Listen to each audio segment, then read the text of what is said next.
I'm with Antonio Alia, CMS Director for the FIM. That means he's head of everything that happens in motocross. Alia, that's a big job. We're here with Sidecar, so it's a real honour to have you here. Are you impressed with everything that's happening? So far, so good. So it's impressive just to be back in Sidecar.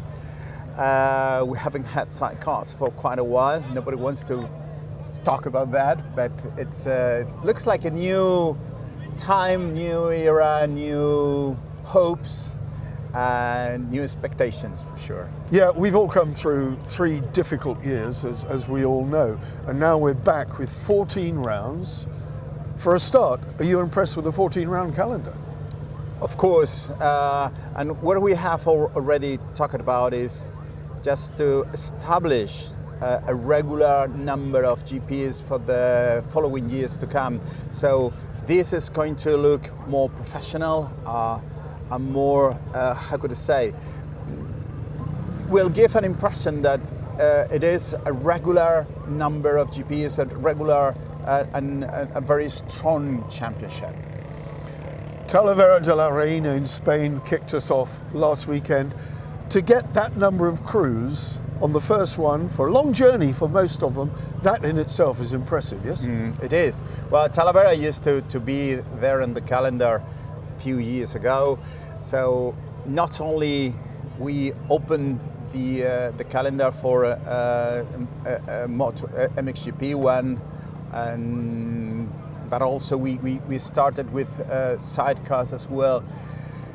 It is a reassurance for most organizers just to come to the Iberian Peninsula for good weather. But sometimes it can turn into very bad weather, I can promise you that, okay? The weather's been fantastic, but now a few days later, we're here in Portugal. This track has not hosted sidecars for over 30 years, but the organization has been incredible. It is. And if you look at the background, it's incredible. So what we see here reflects the great effort of these people are doing in order just to have a fantastic GP. So if you look on my left-hand side, this is a small village. It's about 200 inhabitants dwelling here in this area.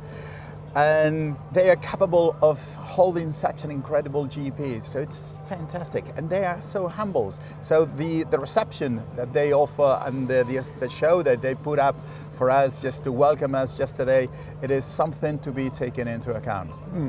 Just on the note of sidecars, you're very involved, as I said, with MXGP, and they run a lot of solo events here. Why do you think the sport of sidecar motocross has not come across into the Iberian Peninsula?